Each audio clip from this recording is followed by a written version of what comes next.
Shrugburgh inscription. Often referred to as the world's top uncracked ciphertext is that of the Shrugburgh inscription found in the area nearby Staffordshire, England.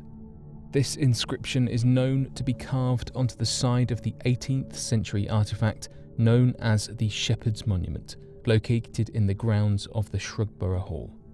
The Shrugburgh inscription, a carved grouping of letters or Roman numerals that resides slightly below a mirror image of Nicolas Poussin's painting, shows the letters OUOSVAVV in that specific order, with the two letters D and M at the bottom of the inscription on opposite sides of the writing. Though there have been many theories surrounding the reason for the existence of the Shrugburgh inscription, it has been widely accepted that no such theory satisfactorily explained the inscription at the base of the image, and continues to be a mystery for historians attempting to understand why it was inscribed. Some of these theories range from the letters being a coded dedication by George Anson to his deceased wife, George Anson being the owner of the Shrugburgh estate during the writing of the inscription, to even the belief that perhaps the inscription was added on as a mistake by the original mason responsible, unaware of where the appropriate inscription should have been placed. Today, the spokesperson for the property that is now owned by the National Trust stated back in 2014 that the site gets more than 5 to 6 people a week claiming to have solved the code, and that, because of this, they are skeptical to believe any reasoning or assumption provided for the letterings, and has become accepted by scholars and researchers to be a mystery impossible to satisfyingly explain.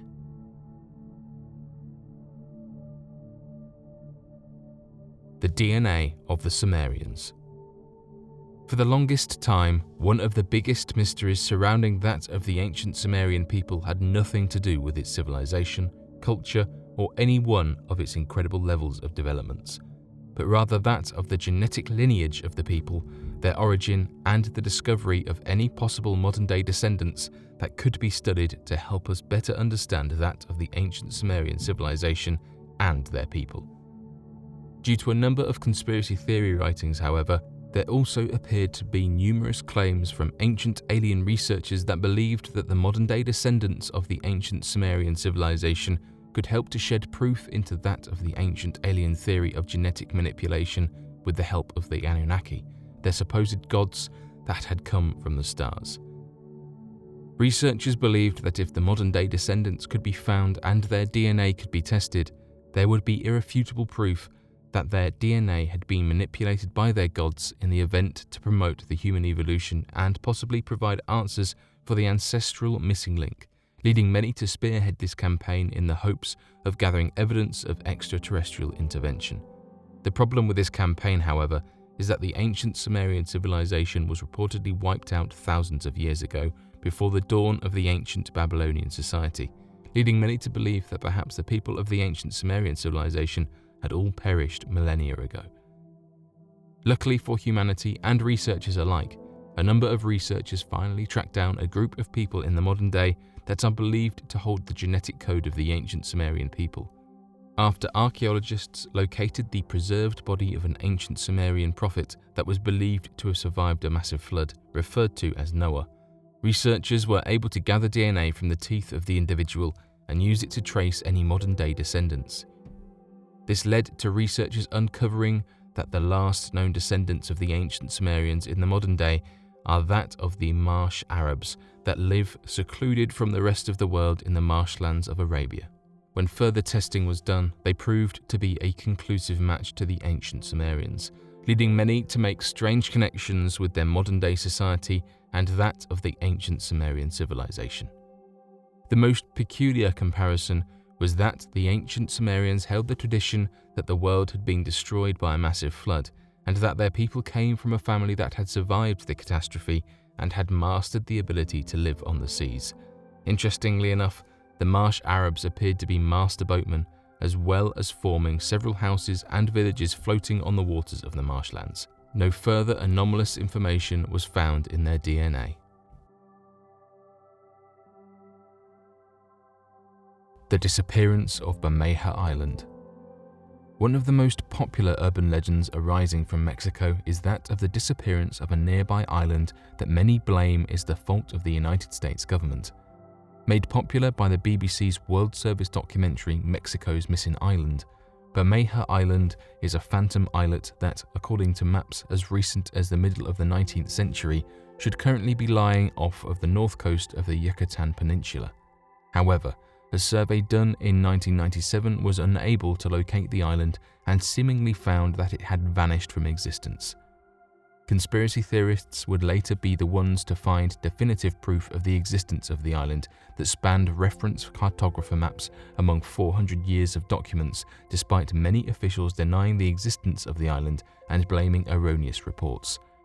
Today, locals believe that the United States government purposefully destroyed the island using nuclear technologies similarly seen at Bikini Atoll, to not only reduce the land claim of Mexican territories, but to also allow international passage for their own naval ships and submarines without breaking the treaties outlined in the United Nations Charter Laws of the Sea. On March 20th of 2009, the National Autonomous University of Mexico, as instructed by the Mexican government, was at the center of investigations all throughout the region of where the island was said to rest in an attempt to naturally explain the island's disappearance. The team used an oceanographic vessel known as Justo Sierra, of which was equipped with state-of-the-art devices to help uncover any low-lying lands or completely demolished areas. Though it was originally believed the United States had used nuclear weapons to destroy the islands, at the end of June of that year, the investigation was ended with overwhelming evidence that not only was there no evidence of such a conspiracy, but that there had been no vestiges of an island ever having existed in the area, sunken or otherwise. Today, there appears to be no real answer as to the cause of the disappearance of this island, and locals still regard it as one of the most popular Mexican mysteries and urban legends. The Majamba. Believed to be a possible surviving member of the Deinosuchus species, the Majamba creature is believed to be a massive 50-foot-long crocodile that has elongated forearms and hind legs, allowing it to run at speeds that can top more than 60 miles per hour. Many cryptid enthusiasts believe that the Majamba is a possible freshwater species similar to that of the Mosasaurus, of which were massive sea-dwelling reptiles that were believed to have gone extinct towards the end of the Cretaceous period. According to the myths and urban legends throughout the Congo, the creature will float in the rivers similar to that of a crocodile, but stay hidden underneath the waters until a large creature or boat passes overhead. It has been reported to have swallowed entire canoes whole and run onto land to devour and attack any tribes passing by. The native tribes believe that the creature feeds on the other species of monsters and dinosaurs in the region, and will usually stick to the deeper waters running through the rainforest. Not much else is known about the behaviors of the creature, however, as the tribe claims few, if any, survivors live to tell the tale of their encounters with the creature. The last known sighting of the Majamba was during the 1900s back in 1930, but since then there has been no reported claims of the creature. Despite not seeing or encountering for almost 100 years, the tribes still tend to ignore and prevent visiting certain areas of the rainforest altogether in fear of potentially encountering the creature. Cultures that reference the jinn. Although many might believe that the jinn are only referenced in the Islamic faith, the word and the reference to the creatures pop up all throughout early human history, and even find themselves in amongst many scriptures of the world's most ancient religions and cultures. Beliefs in entities similar to that of the jinn are often found all throughout pre-Islamic Middle Eastern cultures.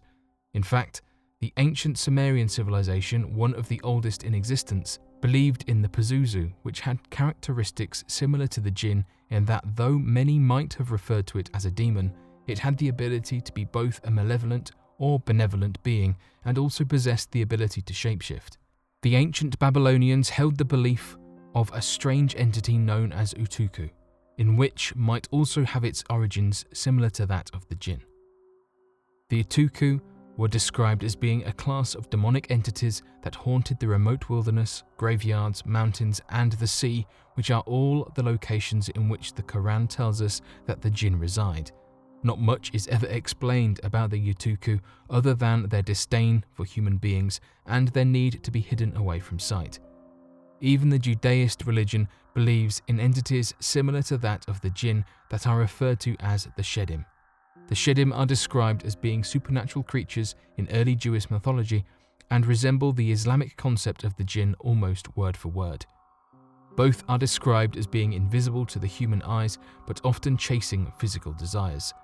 Both have the ability to be either benevolent or malevolent, and similar to the creation of the jinn, the Shedim were created shortly after the angels and before the reign of man. In fact, in the Talmud, when regarding the legends of Solomon, the antagonist known as Asmodeus is given the title of being the king of the jinn and the Shedim, signifying that both creatures are one and the same. The stories do not end there, however, as in the Buddhist religion it is often referenced that the Buddha preached to humans and jinn alike, and even more references in scripture are made to the jinn in the Christian religions and the Guanche mythologies.